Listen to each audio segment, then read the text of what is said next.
Comme d'habitude, rebonjour. Alors, structure et diversité des antigènes. Les antigènes, d'abord, les principaux immunogènes ou antigènes, les principaux antigènes qui sont très immunogènes, ce sont les protéines. Donc les protéines très antigéniques et très immunogéniques. C'est-à-dire que ce n'est pas uniquement reconnu par les cellules et les effecteurs de la réponse immune, mais c'est capable d'induire une réponse immune. Et ces protéines sont la majorité des antigènes naturels. C'est à la fois la cible de l'immunité et c'est inducteur de l'immunité, que ce soit l'immunité à médiation cellulaire ou l'immunité à médiation humorale. Alors, grande variété de structures, bien entendu, et dans ces antigènes protéiques, on distingue en fait, par exemple, les xéno-antigènes, qui sont des structures qui vont être reconnues comme distinctes par des espèces différentes. Et à côté de ça, vous avez ce que vous connaissez déjà, les allo-antigènes, qui sont des structures reconnues comme distinctes, cette fois-ci entre des groupes d'individus d'une même espèce. Donc ça, ce sont des généralités sur les antigènes protéiques. Autres antigènes qui sont très importants, là, ils font la couverture de Science, ce sont en fait les chaînes sucrées qui sont le deuxième groupe d'antigènes naturels.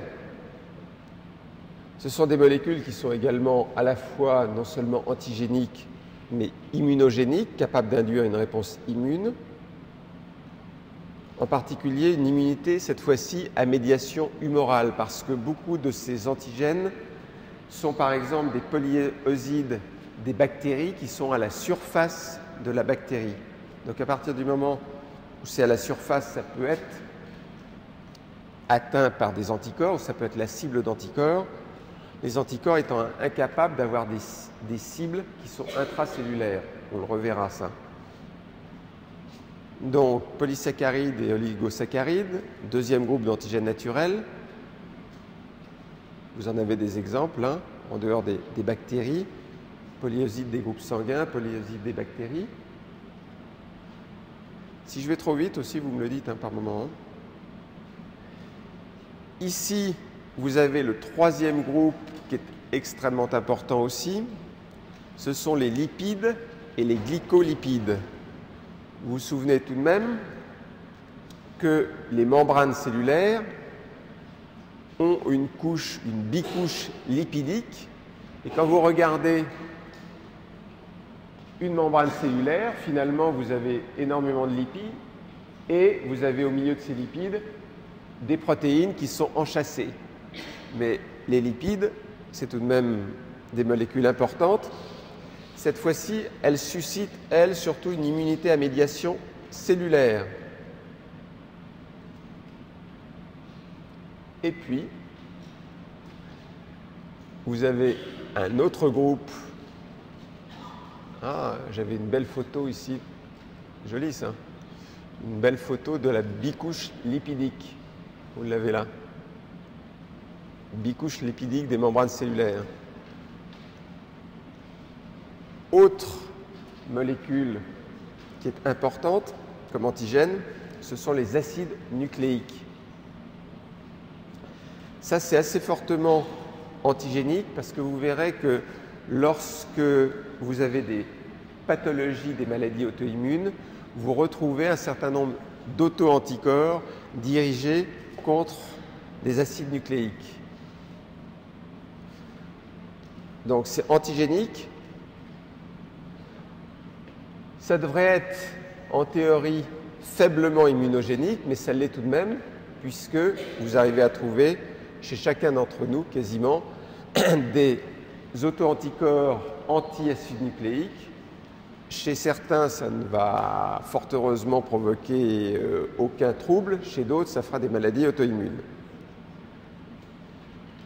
Donc, on sait que les antigènes, ça peut être à peu près n'importe quelle structure. C'est joli, ça, ce qui est en train de passer, non? Voilà. Alors, à côté de ça, vous avez les antigènes T dépendants et T indépendants.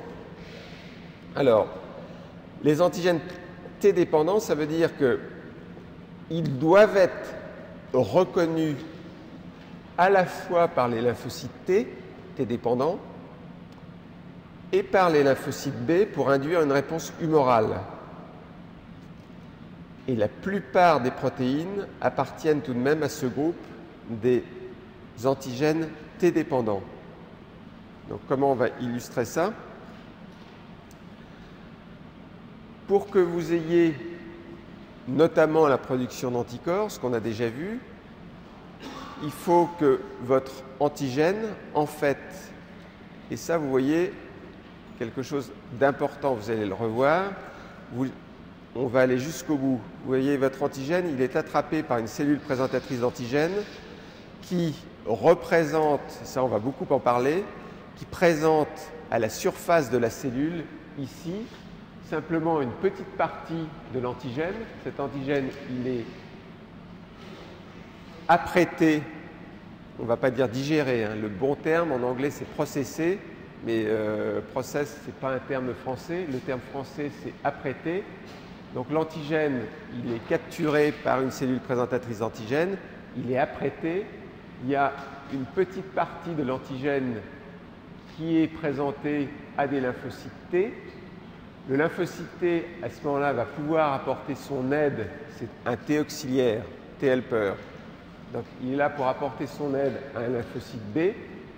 Ce lymphocyte B, qui a l'immunoglobuline de surface, qui reconnaît cette fois-ci un épitope B, va être capable de faire des anticorps. Mais cette réponse, cet antigène ici, qui a donné lieu à la production d'anticorps, c'est bien un antigène T dépendant, parce que ce même antigène, c'est le même au début et à la fin, hein. Ce même antigène, s'il ne portait pas des épitopes T, si ces épitopes T n'avaient pas été présentés à un lymphocyte T, voilà l'épitope T là, on le retrouve, il est marron, il est ici. S'il n'avait pas été présenté au lymphocyte T, le lymphocyte T n'aurait pas donné son aide au lymphocyte B et vous n'auriez pas eu de réponse contre cet antigène. D'accord? Donc typiquement, antigène T dépendant. Ça, c'est un schéma qui est bien. Pourquoi, en fait, cet antigène est T dépendant? C'est parce que vous vous souvenez d'une chose que j'avais dit tout à fait au début, c'est qu'à chaque fois pour activer une cellule, que ce soit un T d'ailleurs ou que ce soit un B, il lui faut deux signaux. Or, ce lymphocyte B ici, lorsqu'il y a l'antigène qui vient se coller sur l'immunoglobine de surface, ça fait un seul signal. S'il ne reçoit pas un second signal du lymphocyte T, il ne pourra pas se transformer en plasmocyte. Alors, le fait qu'il faille deux signaux, ça explique que vous avez également quelques antigènes. Ici, vous avez tout. Tiens, il se continuait ce schéma. Voilà. Vous retrouvez ici tout ce qu'on avait défini, hein, aptène porteur, l'épitope T, l'épitope B, tout est là. C'est toujours les mêmes sigles. Épitope B, je suis en rouge. Épitope T, je suis ici en marron. Bien. Alors, antigène T indépendant, il y a quelques antigènes qui peuvent stimuler les lymphocytes B pour produire des anticorps sans l'aide des lymphocytes T. Alors ça, ce sont en général, ces antigènes T indépendants, en fait des très grosses molécules polymérisées avec des épitopes et les mêmes épitopes qui sont répétés. Ici, vous avez une structure pour laquelle vous avez les mêmes épitopes qui sont répétés. Et le lymphocyte B, dont je venais de vous dire qu'il lui fallait 2 signaux pour que finalement il se transforme en plasmocyte et produise des anticorps. Un de ces signaux, ça vient de la liaison d'un épitope B à l'immunoglobuline de surface, et l'autre signal, je viens de vous dire qu'il doit venir théoriquement du lymphocyte T. Ici, en fait, il y a tellement d'épitopes B qui sont répétés qu'à force de se lier tous ces épitopes B qui sont toujours les mêmes sur le même lymphocyte, ça finit par faire suffisamment de signal pour que ce lymphocyte se réveille. Donc c'est ça, les antigènes T dépendants, T indépendants, pardon. Alors, antigène T dépendant, T indépendant. Maintenant, on va passer à l'immunogénicité d'un antigène. Qu'est-ce qui fait qu'en fait, un antigène va être immunogène et va induire une réponse immune? Alors, première chose, c'est la contribution de l'antigène. L'antigène, pour être un immunogène, ça va dépendre, on va voir, de sa taille, ça va dépendre du fait qu'il va être étranger à l'organisme, ça va dépendre de sa complexité, et ça va dépendre du fait qu'il va exprimer des signaux de danger ou pas. Alors, forme physique, taille et composition chimique. Les meilleurs immunogènes, c'est souvent ceux qui ont des masses moléculaires d'environ 100 000 Dalton. Si c'est plus petit, tout de même, ça va être difficilement immunogène. Il faut que ça soit sur le plan chimique assez complexe. Plus c'est complexe, plus ça sera immunogène. Les antigènes qui sont sous forme de particules, c'est plus immunogène que les antigènes qui sont solubilisés.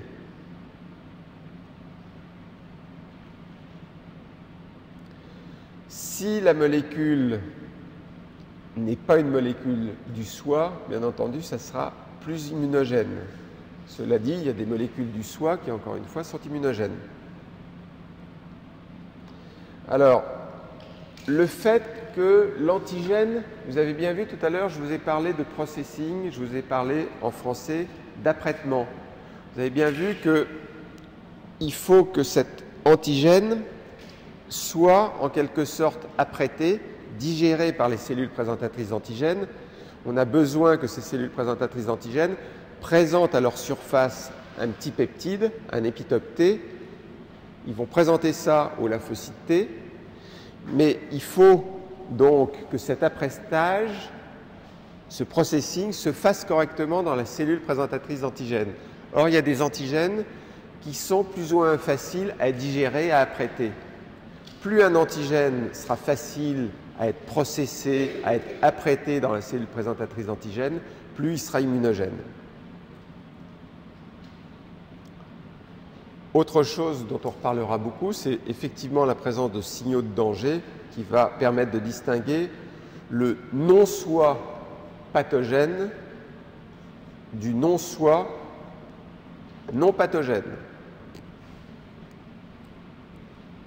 Sur mes notes, je mets permettre de distinguer le non-soi pathogène du non-soi pathogène. C'est pas bien. Donc, je corrige. Donc, les signaux de danger qui permettent de distinguer le non-soi non pathogène. Vous vous souvenez ce que vous avez vu tout à fait au début quand je vous montrais des aliments? Une carotte, ça peut être un non-soi non pathogène. Du non-soi pathogène, ce n'est pas la même chose. Donc, contribution de l'antigène, c'est rappelé là. Caractère étranger, tout ce que je viens de vous dire. Sensibilité à la présentation de l'antigène, l'apprêtement antigénique. Alors, ici, on a répété ça, vous revoyez exactement le même schéma. Très bien. Ensuite, signaux de danger, ça j'en ai parlé. Derrière l'antigène, qui est un facteur essentiel pour l'immunogénicité, il y a autre chose, il y a bien entendu l'hôte, il y a des facteurs génétiques dont on va beaucoup parler qui font que l'immunogénicité d'un antigène peut varier d'une espèce à l'autre. On a parlé tout à l'heure des xéno-antigènes et d'un individu à l'autre. Pourquoi, en fait, l'immunogénicité d'un antigène varie d'un individu à l'autre? On va le voir ici, d'un individu à l'autre,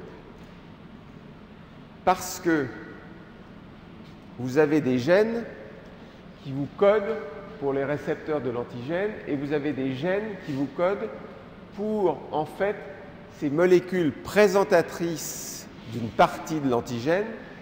Ici, ces molécules présentatrices d'une partie de l'antigène sur les cellules présentatrices d'antigène. Vous avez des gènes qui codent pour ces molécules-là, comme vous avez des gènes qui codent pour les différents récepteurs. En particulier, en fonction des gènes qui codent pour les molécules qu'on appelle du complexe majeur d'histocompatibilité, qui sont à la surface des cellules présentatrices d'antigènes, en fonction de ces gènes, vous aurez à votre surface ici différentes molécules présentatrices, ce qui fait qu'en fonction de vos gènes, ça veut dire qu'en fonction de vos individus, vous serez capable ou pas capable de présenter en fait un antigène donné. Je pense que je vais l'illustrer là. Il y a l'âge aussi qui rentre effectivement dans la contribution de l'hôte. L'état du système immunitaire qui rentre dans la contribution de l'hôte. Si vous avez une immunodéficience, c'est bien évident que même si vous avez des antigènes forts, très immunogènes, qui sont censés stimuler votre système immunitaire, si vous êtes immunodéficient, ça ne va pas énormément susciter de réponse immune. Donc on voit bien qu'à côté de la structure de l'antigène lui-même, il y a un certain nombre de facteurs qui dépendent entièrement de l'hôte. Celui sur lequel on a assisté, et ce qui va faire l'objet d'un cours entier, ce sont les gènes qui codent pour le CMH. On verra comment ça influe sur la présentation de l'antigène. Alors, une chose importante, là je vous dis tout de suite, il y a 2 fois la lettre Q sur mes notes. Pourquoi? Il y a la contribution de l'administration. Contribution de l'administration. Bon, une chose évidente, c'est la dose. Chaque antigène présente une courbe dose-réponse propre. Il y a une dose optimale de réponse, qui n'est pas toujours d'ailleurs la dose maximale. Il y a une dose optimale de réponse en fonction de chaque antigène. Et ce qu'un pharmacien doit connaître, c'est que la voie d'administration, ça peut affecter la nature et l'efficacité de la réponse. Et le message et la question, c'est que la voie sous-cutanée d'administration, c'est supérieur à la voie intraveineuse ou à la voie orale. C'est-à-dire le même antigène, il va être plus immunogène si vous l'administrez par voie sous-cutanée que si vous l'administrez par voie intraveineuse ou orale. On verra pourquoi. Au niveau de la peau, vous avez plein de cellules présentatrices d'antigènes. Donc c'est bien ça. Et toujours dans la voie d'administration, souvent, vous devez, pour rendre un antigène plus immunogène, le coupler, de façon physique ou pas, à un adjuvant. Les adjuvants, ce sont justement des substances qui augmentent la réponse à un antigène. Et il y a 2 façons d'augmenter la réponse à un antigène. Ce que font ces adjuvants, c'est d'une part, ils prolongent le contact de votre organisme avec l'antigène. C'est ce que fait l'hydroxyde d'alumine, l'alun, qui est le seul adjuvant qui est autorisé à l'usage humain. Et l'adjuvant, ça stimule la production d'un certain nombre de signaux de costimulation. Vous vous souvenez qu'il faut toujours un deuxième signal. La nature de ce deuxième signal, d'ailleurs, peut varier. mais il faut des signaux de costimulation qui peuvent être produits de façon plus importante avec les adjuvants. Le problème des adjuvants, j'insiste bien, le problème de l'adjuvant, c'est que ça induit par moment des petits effets secondaires. Vous connaissez ça quand vous vous faites vacciner, ce sont des petits effets secondaires du type inflammation ou fièvre tout à fait transitoire, mais c'est plus important de se faire vacciner. Les effets secondaires à côté des risques que vous avez quand vous n'êtes pas vacciné, c'est extrêmement mineur. Alors, c'est réécrit ici. Voie d'administration, adjuvant. Tout ce que je viens de vous dire, c'est réécrit, donc vous pouvez le retrouver. C'est assez rare que j'écrive beaucoup de choses sur les diapositives, mais c'est comme ça. Bien. Alors, on va regarder d'un petit peu plus près les déterminants antigéniques ou les épitopes. Maintenant, vous êtes très à l'aise sur ce que sont les épitopes. Alors, première chose, vous vous souvenez que sur les épitopes, vous avez des épitopes B ici en rouge, vous avez des épitopes T, que les antigènes, là je viens de le doubler, on l'a déjà fait, possèdent plusieurs déterminants antigéniques, multitude d'épitopes. Certains de ces épitopes sont plus importants sur un même antigène, sont plus importants que d'autres. Donc c'est ce qu'on appelle l'immunodominance, le fait que sur un même antigène, vous allez plutôt répondre contre un épitope particulier que contre un autre. Ah, c'est bien, je vous avais dit de me dire quand j'allais trop vite. Ah non. Vous avez chaud aujourd'hui, hein? Notre doyenne était, je peux vous dire, pas du tout contente du tout de ne pas avoir su que depuis le mois de mars, c'était pas chauffé. Donc elle s'est mise, ce qui est très rare, assez en colère, parce qu'elle n'aime pas que les étudiants ne soient pas dans des conditions correctes pour travailler.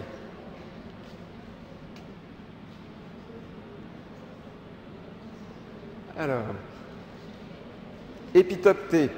Épitope T reconnu par les cellules T. Ces épitopes T, vous voyez ici, vous avez une cellule présentatrice.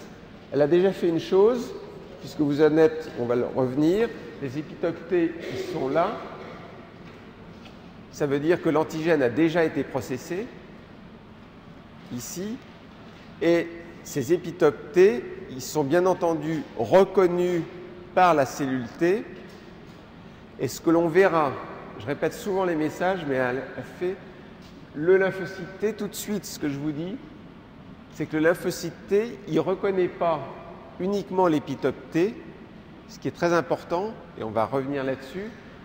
Le récepteur ici, qui est à la surface des lymphocytes T, il reconnaît à la fois des acides aminés qui viennent de l'épitope T, c'est-à-dire qui viennent de l'antigène qui a été processé, mais il doit reconnaître aussi des acides aminés qui appartiennent ici à cette molécule verte, qui est une molécule du classe 2 du complexe majeur d'histocompatibilité. Alors, molécule de classe 2 du complexe majeur d'histocompatibilité, si vous écrivez ça, c'est assez long, c'est CMH2. Hein?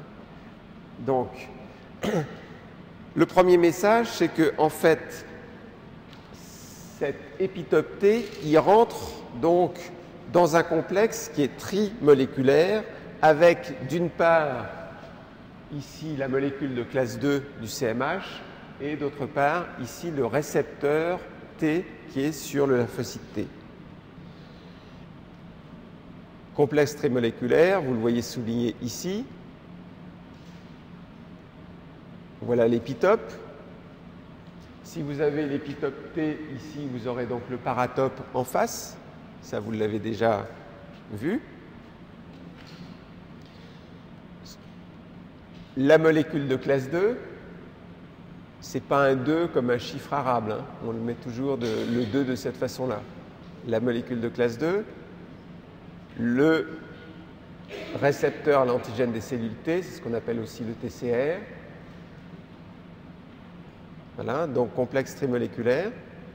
Alors, là, j'efface l'histoire, je reviens sur la genèse de cette histoire. La genèse de cette histoire, c'est l'antigène qui est processé, qui présente son épitope T. Hein? Épitope T. Vous avez vraiment le processing là. Voilà, donc l'apprêtage, il est nécessaire. Et, tiens, je vais rajouter une question là. La taille et la nature de l'épitope. L'épitope T, alors faites attention à ce que je vous dis là. L'épitope T, sa taille, ça peut aller à peu près entre 8 et 30 acides aminés. Alors attention, parce que ces épitopes T peuvent être présentés comme ici par une molécule de classe 2 du complexe majeur d'histocompatibilité, et ça présente plutôt des peptides d'assez grande taille. On reviendra dessus.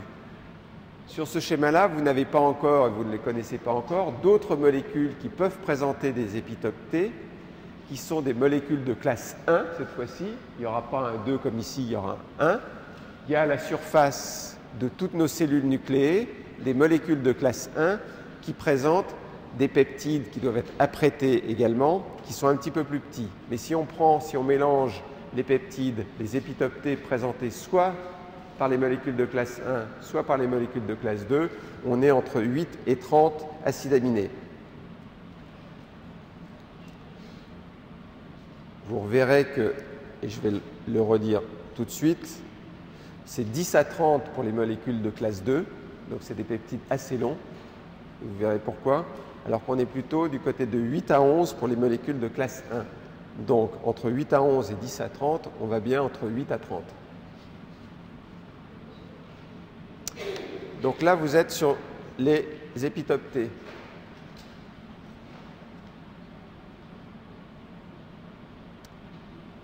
Taille et nature définie par la cavité de fixation. Ce que l'on verra, c'est qu'ici, votre petite niche à peptides, ici, des molécules de classe 2, elle n'est pas fermée, cette niche, à ses extrémités. Ce qui fait que vous pouvez mettre à l'intérieur de ces niches des peptides assez longs. Alors que pour les molécules de classe 1, elles sont fermées aux extrémités, donc ça fait une toute petite niche. Voilà. Tout y est. Je vous ai dit, je ne vous ai pas encore présenté les molécules de classe 2 et les molécules de classe 1. Vous allez avoir 1 heure au moins de cours au minimum dessus.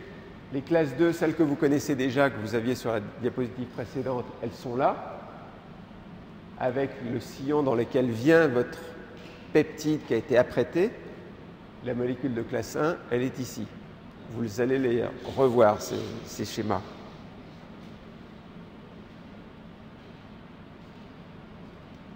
Bien. Notre schéma, maintenant que vous venez de faire connaissance d'une molécule de classe 1, voilà un autre schéma dans lequel vous voyez cette molécule de classe 1 avec à l'intérieur un petit peptide, donc, dont je viens de vous dire que sa longueur c'est à peu près de 8 à 11, qui est blotti dans la molécule de classe 1. Voilà. Une autre vue, cette fois-ci c'est sur dessus. Hein. Vous voyez par-dessus l'espèce de niche à peptide avec le peptide qui est là à l'intérieur. Épitope B. Maintenant que vous savez tout des épitopes T, épitope B. Alors, cette fois-ci, l'épitope B, c'est l'épitope qui va venir se lier ici sur l'antigène à l'immunoglobuline de surface. Donc cette fois-ci, c'est une interaction qui est donc bimoléculaire. Et l'épitope B, sa nature, en fait, dépend du paratope. C'est-à-dire qu'il faut que cette épitope B, que puisse se lier à un paratope, c'est-à-dire puisse se lier en fait aux régions variables d'une immunoglobuline de surface. Alors si je résume tout ça, épitope B, ça dépend de la nature du paratope. Une autre chose importante aussi, c'est que on reviendra dessus à un moment donné, je vais bien l'illustrer ça. Un épitope B, ça ne peut se trouver que sous forme soluble, ou un épitope B, je vais l'illustrer un petit peu plus loin, ça ne peut être qu'à la surface d'une cellule, parce que l'anticorps, il n'est pas capable de pénétrer à l'intérieur d'une cellule. Donc ça doit être forcément un épitope, s'il est cellulaire, qui doit être à la surface d'une cellule. Alors ça peut contenir des acides aminés qui sont situés de façon continue ou discontinue. Alors ça, qu'est-ce que ça veut dire? Qu'est-ce que ça veut dire? Et voilà les épitopes B. Je vais prendre un exemple. Ça, je vais revenir dessus. J'aime bien cet exemple-là. Bon. Voici des protéines. En fait, ces protéines, vous les connaissez bien parce que ces protéines, ces deux sous-unités, elles forment tout simplement l'HCG qui est l'hormone de grossesse. Je vais me servir de cet exemple-là pour parler des épitopes B parce que ça... Bon. Alors, elle est assez jolie. Elle fait une masse moléculaire qui fait 45 000 au passage, cette hormone de grossesse. Quand vous voulez faire un test de grossesse, au passage, c'est ça que vous cherchez, c'est cette molécule-là. Et si vous regardez, voilà en taille réelle, c'est ça qui est intéressant sur cette diapositive, c'est-à-dire que j'ai mis en taille réelle, en fait, une protéine, 45 000 ici, avec un anticorps qui fait 150 000. Alors j'ai essayé de faire un rapport à peu près de 1 sur 3. Et vous voyez qu'un anticorps, ça doit en fait accéder d'abord à des acides aminés qui sont à la surface de la cellule. Il faut que ces acides aminés soient accessibles. Donc cet anticorps-là, il ne peut reconnaître comme épitope que ces molécules qui sont à la surface ici. D'accord ? Ensuite, quand je vous disais qu'un anticorps ou un épitope B, ça doit être à la surface de la cellule. Alors là, je me suis amusé. Ça, ce sont des vraies cellules. C'est des cellules du trophoblaste. C'est dans le placenta, ces cellules-là. Ce sont celles qui, justement, produisent l'HCG. Voilà la vraie cellule. C'est une seule cellule trophoblastique. D'accord ? Et voilà ici, en fait, le schéma de la cellule. Et cette fois-ci, et encore, parce que je ne pouvais pas descendre plus bas, l'anticorps, je ne sais même pas s'il n'est pas beaucoup plus petit que ça par rapport à la surface de la cellule. Donc ça illustre bien, pour que vous voyez bien, que les épitopes B, en fait, ça ne peut être que des épitopes qui sont à la surface de la cellule. L'anticorps, il ne rentre pas à l'intérieur. Maintenant, on essaye de faire des petits fragments d'anticorps pour essayer de les faire rentrer à l'intérieur. Mais donc, un épitope B, c'est des épitopes qui sont à la surface des protéines ou qui sont encore plus à la surface de la cellule. D'accord ? Est-ce que vous voyez bien? Est-ce que je pourrais encore le réduire, l'anticorps? Parce que je pense que par rapport à une cellule, il doit être encore beaucoup plus petit que ça. Réduire un. Alors, c'est les épitopes B dont on parlait beaucoup. J'ai rajouté plein de diapositives et je ne les ai pas notées ici. Multiplié par X. Je vous ai dit une autre chose qui est aussi importante parce que je n'avais pas noté que j'avais rajouté toutes ces diapositives-là. Alors, je vous dis que ces épitopes B, ils reconnaissent des séquences qui peuvent être continues ou discontinues. Les épitopes T tout à l'heure, dont je vous ai parlé, vous vous souvenez qu'ils faisaient entre 8 à 30 acides aminés. C'est tout petit, 8 à 30 acides aminés. Et un épitope T, c'est toujours fait, un épitope T, c'est toujours fait d'acides aminés qui sont les uns derrière les autres. C'est un épitope qui est continu. Un épitope B, ça peut être fait, et vous allez le voir par exemple sur cette protéine qui est un petit peu complexe, d'accord? Un épitope B, ça peut être constitué soit d'acides aminés qui, sur la séquence de la protéine, ne sont pas en continuité les uns à côté des autres. Si vous suivez, regardez, là, cet épitope B en rouge ici, il est constitué d'acides aminés. Si je suis la protéine, je vais la suivre comme ça. Voilà. Hop. Là, j'ai un acide aminé qui fait partie de l'épitope B. Et puis ensuite, je continue ma protéine. Et beaucoup plus loin, je trouve 144, 145, deux autres acides aminés qui font partie également de mon épitope B. Vous avez des épitopes B typiquement constitués d'acides aminés qui sont éloignés les uns des autres sur la séquence primaire. Au passage, c'est extrêmement difficile d'arriver à déterminer la nature de ces épitopes B discontinus pour arriver à dire quels sont les acides aminés qui rentrent dans la composition de votre épitope. Donc, ces acides aminés qui sont éloignés, ils sont bien entendu rapprochés par la conformation de votre protéine et votre anticorps, il va venir se mettre ici.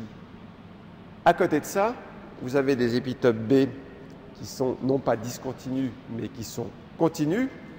Regardez celui-là en vert.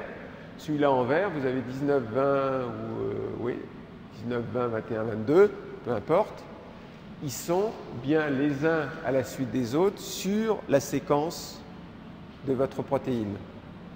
Donc, épitope B linéaire séquentiel, 5 à 10 acides aminés à peu près. Encore une fois, pour les épitopes T, ils étaient tous comme ça, continus.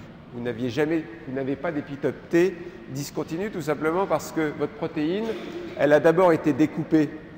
Donc elle est découpée, vous ne présentez que des petits bouts qui sont continus à la surface des T. Alors si je reviens sur l'ACG, en fait sur l'ACG, vous avez ici une petite extrémité qui flotte un petit peu, qui fait 35 acides aminés à peu près. Là voilà la petite extrémité. Et voilà ici des anticorps qui ont été fabriqués dans mon laboratoire, qui sont justement contre ces parties. Et ça reconnaît, ces anticorps-là, ça reconnaît en fait des épitopes continus, des épitopes B continus. Ce qu'il y a d'assez extraordinaire, et ça c'est mis à peu près à la taille, ce qu'on n'a jamais compris, toujours aujourd'hui, ils ont été produits, ces anticorps, il y a 10 ans ou 15 ans, je ne me souviens plus. On n'a jamais compris comment, en fait, deux anticorps, vous les voyez là, c'est à peu près les vraies tailles, tout ça, hein, comment deux anticorps arrivent très très bien à se mettre en même temps sur un peptide qui est aussi petit. Ça marche très très bien, ça. C'est pour vous illustrer donc des épitopes continus, et puis là vous avez un autre anticorps dirigé cette fois-ci contre des épitopes qui sont ici, qui sont discontinus. Donc ça vous les illustre bien, épitopes continus et discontinus.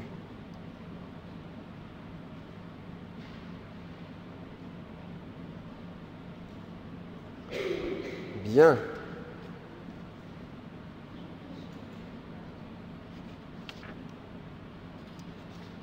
Si je résume ces antigènes, on voit qu'entre les épitopes B et les épitopes T, ce n'est pas la même chose. Cellule B, vous faites un complexe binaire. Cellule T, vous faites un complexe qui est ternaire. Binaire, là, c'est uniquement entre ça et ça. Ternaire, on l'a vu ici. 1, 2, 3. Ici, vous fixez un antigène qui peut être un antigène soluble. Ça peut être un antigène de surface cellulaire, mais vous pouvez fixer un antigène soluble. Ici, l'antigène, il n'est pas soluble. C'est toujours, à chaque fois, un petit peptide qui est blotti dans sa niche. Ce n'est pas la même chose. Ici, l'application du CMH, ce n'est pas directement nécessaire, mais ce sera nécessaire indirectement. Là, de toute façon, bien entendu, c'est lui qui participe, c'est le CMH qui présente cet épitope T. Propriété des épitopes, accessible, hydrophile.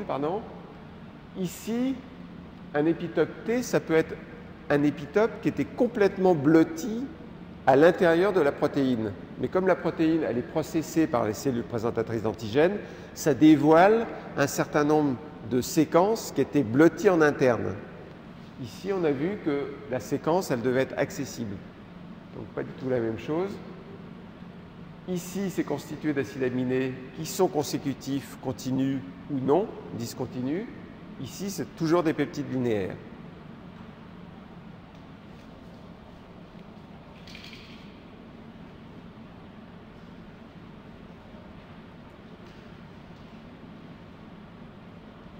Bien. Ça va? C'est facile, hein, tout ça, non? Si c'est difficile, vous me le dites. Hein? Réaction antigène-anticorps.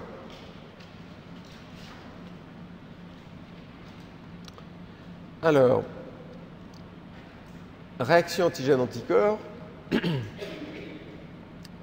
c'est une association qui est bimoléculaire et qui en fait est semblable à une interaction par exemple entre enzyme et substrat, mais il y a une distinction importante entre l'interaction antigène-anticorps et par exemple enzyme-substrat, c'est que l'interaction antigène-anticorps ne conduit pas à une modification chimique irréversible, ni de l'anticorps, ni de l'antigène. Donc, antigène-anticorps, ils peuvent s'associer et se désassocier. Tout simplement parce que cette interaction, ce sont des interactions non covalentes entre les déterminants antigéniques, entre l'épitope de l'antigène et les domaines variables de la molécule d'anticorps. Alors, c'est une réaction qui est réversible, mais qui est extrêmement spécifique. Le fait que ça soit extrêmement spécifique, ça veut dire que les anticorps vont être des outils extrêmement puissants pour reconnaître et pour doser, pour vous, biologistes ou futurs biologistes, pour doser à peu près toutes les molécules possibles. Donc, voilà une autre photo entre la liaison antigène-anticorps. Ça se passe bien ici, mais ça, vous le savez maintenant absolument par cœur. Vous jonglez avec tout ça. Voilà, ici, simplement un petit rappel pour dire que ça se passe du côté des régions variables et bien entendu avec en particulier les boucles CDR. Ici, un petit exemple, ça c'est pour moi, c'est tous les tests qui sont sortis de mon laboratoire en fabriquant des anticorps. Donc ils sont utilisés depuis 20 ans dans les différents laboratoires. Donc ça, c'est un petit exemple. Je me fais plaisir au passage. Alors, c'était aussi pour vous rappeler surtout que les anticorps, dont on va beaucoup parler en thérapeutique, c'est des outils que vous utilisez énormément sur le plan diagnostique. Alors, force des interactions antigène-anticorps, on a vu que ça doit être des liaisons qui doivent être réversibles. Ce sont des forces non covalentes et vous avez ici, alors là, je ne sais pas si je vous la laisse un petit moment ou si vous savez ça par cœur. Est-ce que vous vous souvenez absolument de ce qu'étaient des forces de Van der Waals, des forces hydrophobiques, les liaisons hydrogènes, les forces électrostatiques? Théoriquement, vous devez savoir tout ça, mais pour le cas où vous l'auriez oublié, vous pouvez le retrouver donc, encore une fois, sur l'intranet. Ça, c'était pour vous rappeler les différentes forces non covalentes qui sont responsables tout simplement de la liaison et de l'interaction antigène-anticorps. Vous êtes les rois des forces de Van der Waals ou les reines. Bien. Force électrostatique, attraction entre des charges opposées, liaison hydrogène, hydrogène partagé entre des atomes électronégatifs, force de Van der Waals, fluctuation dans les nuages d'électrons, c'est joli ça, dans des nuages d'électrons autour de molécules, ce qui polarise de façon opposée les atomes voisins. Vous allez réfléchir là-dessus. C'est plus compliqué que l'immunologie. Les forces hydrophobiques. Ce sont des groupes hydrophobiques qui interagissent de façon défavorable avec l'eau et tendent à se compacter ensemble pour exclure les molécules d'eau. Bien, on sait tout. Autre chose que vous connaissez déjà, c'est l'affinité de l'anticorps. Je vous redonne la définition de l'affinité que je vous avais déjà donnée une première fois. C'est la force des interactions totales non covalentes, puisqu'on a vu que c'était non covalent, entre un seul site de fixation de l'antigène sur un anticorps, un seul site de fixation de l'antigène sur un anticorps et un seul épitope. Donc ça, c'est l'affinité de l'anticorps pour l'épitope. L'affinité, ça vous définit la force donc d'une interaction entre un seul site antigénique et un seul site de fixation de l'anticorps. Alors vous pouvez définir une constante d'association et une constante d'affinité que vous avez ici avec la formule pour définir une constante d'affinité de l'anticorps ou de l'antigène pour l'anticorps. Et vous pouvez définir cette constante d'association en mesurant finalement, lorsque vous mettez ensemble en contact antigène et anticorps, la concentration de complexe antigène-anticorps et le rapport de cette concentration du complexe antigène-anticorps sur la concentration de l'antigène qui est restée libre et la concentration de l'anticorps qui est restée libre. Alors, il y a question sur le fait de savoir ce qu'est un anticorps de faible affinité. Ça s'exprime à l'affinité en litres par mol. Et en fait, parce que de temps en temps, vous allez trouver ça, un anticorps de faible affinité, c'est à peu près entre 10 puissance 4 à 10 puissance 5. Et de forte affinité, c'est 10 puissance 9 à 10 puissance 11. Lorsque vous voulez utiliser vos anticorps pour faire des dosages, il faut que vous obteniez des anticorps de forte affinité. Alors le truc que l'on a dans mon laboratoire pour avoir en fait des anticorps qui sont utilisés pendant 20 ans, et puis ça continue, c'est que pour fabriquer un anticorps que l'on veut toujours, nous, de forte affinité, on va mettre entre 1 et 3 ans. Donc il faut une certaine patience, notamment pour avoir des anticorps de très très forte affinité. Vous verrez tout à l'heure à quoi ça nous a servi. Donc ça, c'est pour l'affinité. L'avidité.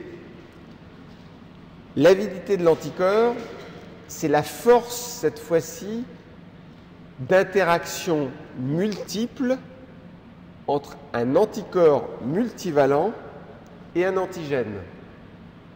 Donc cette fois-ci, contrairement à tout à l'heure, c'est la force des interactions multiples entre un anticorps multivalent et un antigène.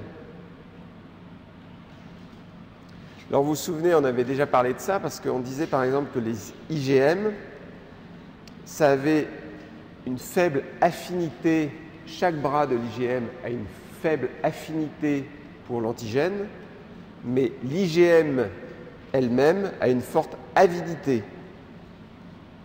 Alors,